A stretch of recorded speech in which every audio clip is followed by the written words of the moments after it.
doctors aren't coming out? This is what I don't this is, part of the struggle as an activist. I think possibly they can see the benefits that it is having for those people who do use it. So is this the power of the pharmaceutical This is companies? the power of the I suspect pharmaceutical so. industry. I think the pharmaceutical has a huge lobby in Ottawa. Oh, I know they Tremendous. do. I know they do. And I think that's, I'm up against it every day. yes, and I think that's one of the reasons that we're having the problems with Don't that. forget, when I don't smoke cannabis, I take 32 pills and 2,000 milligrams of morphine a day. So you can imagine what they're getting out of me. Wow. And I've done that for 15 years, so I'm not somebody who's just doing it on a whim and, let's try 32 pills for fun. I was seriously on a lot of medication for a lot of years until I found medical cannabis. And if Alison has to go on all those medications, then she has problems. Then I have serious She has, problems, serious symptoms. Serious. Anyway, go ahead. I'm sorry. I just really would love to hear the story of how you came to discover the strains that work for you, and maybe we could talk about what those strains are and what they actually do, and just that whole story, because I think it's... You bet, you bet.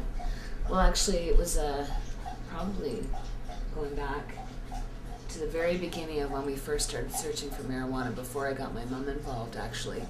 I had found I was at a party and somebody had given me some cannabis that was a little stronger than stuff that I had tried before. And I wasn't a heavy smoker anyway, but this other strain was a little unusual for me. Anyway, so I tried it. Well, within minutes, I was up out of my wheelchair and dancing. And I looked around at my friends and I said, what was in that? Because whatever it was made me feel like $1,000,000. So I went on for the rest of the night and smoked the same stuff and danced all night long, had a great time, not even sitting in my wheelchair hardly at all that night.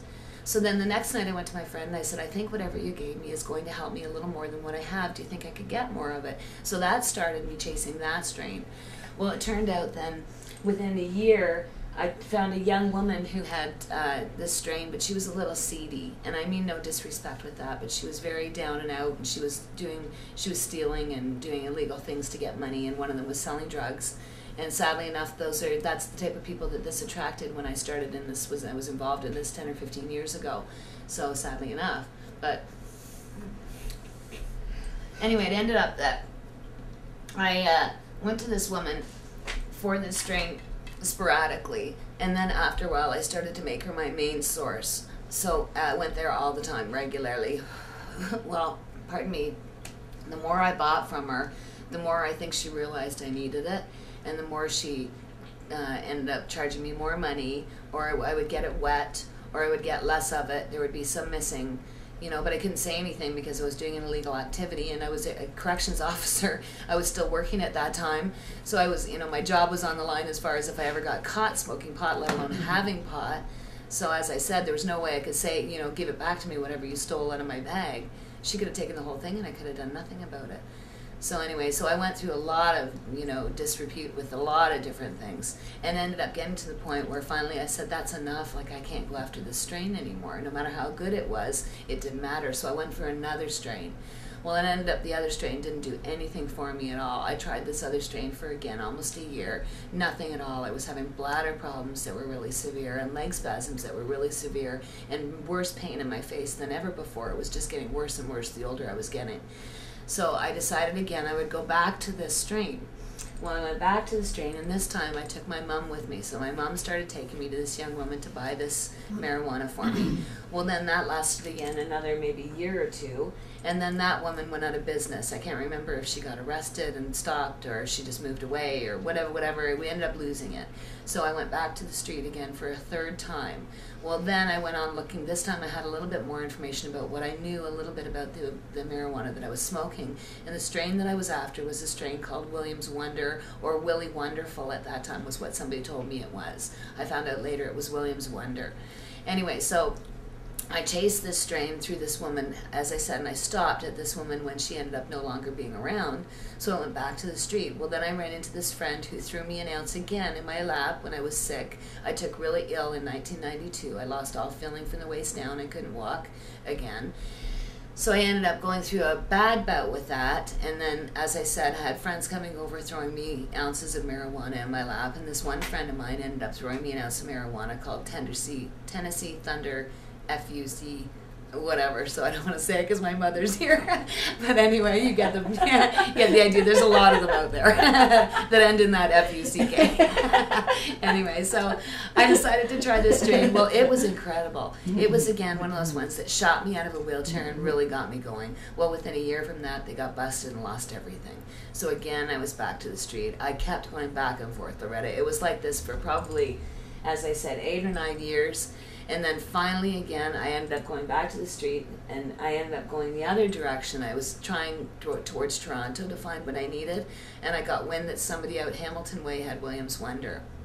So I went to Hamilton, Ontario, and I don't care now because now I want everyone to get it from there. But Hamilton, Ontario had this incredible strain called Williams Wonder that actually helped me again, so I got it again a number of years ago. And then, as of 2 years ago, I lost it for the last time, so I don't think I'll see it again.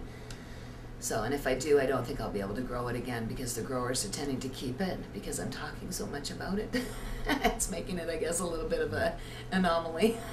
So, I'm laughing, but it's really upsetting because that means the pain in my face gets worse.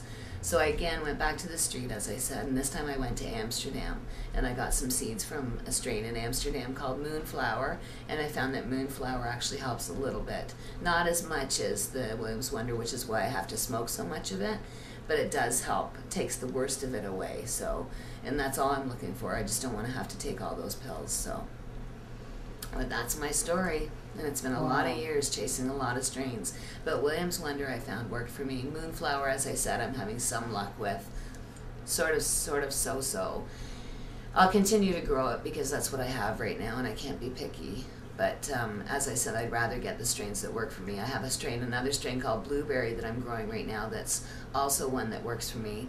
That's important for people to realize, as I said, because there are a number of different blueberry strains as a good example. But right now, it's not illegal to sell seeds in Canada, as far as I know. No. So there are a number of places. No, it's that one of those. It's like it's a gray area. But it's like an area where it's very stupid again. It's sort of like it's like sex trade. You're allowed to have sex and exchange money, but you're not allowed to. Yes, I always it's say like the it's same all. thing. It's so stupid. Yes. And this is stupid as well. Yes. That you can sell seeds, but you're not allowed to grow them. It's like it doesn't make any sense. I think the government is gradually taking the steps to get there, but they don't want to do too much too fast. I don't think they'll ever be able to take over the industry, though, Mom. There's too many people say overgrow the government, and that's what I say, overgrow the government.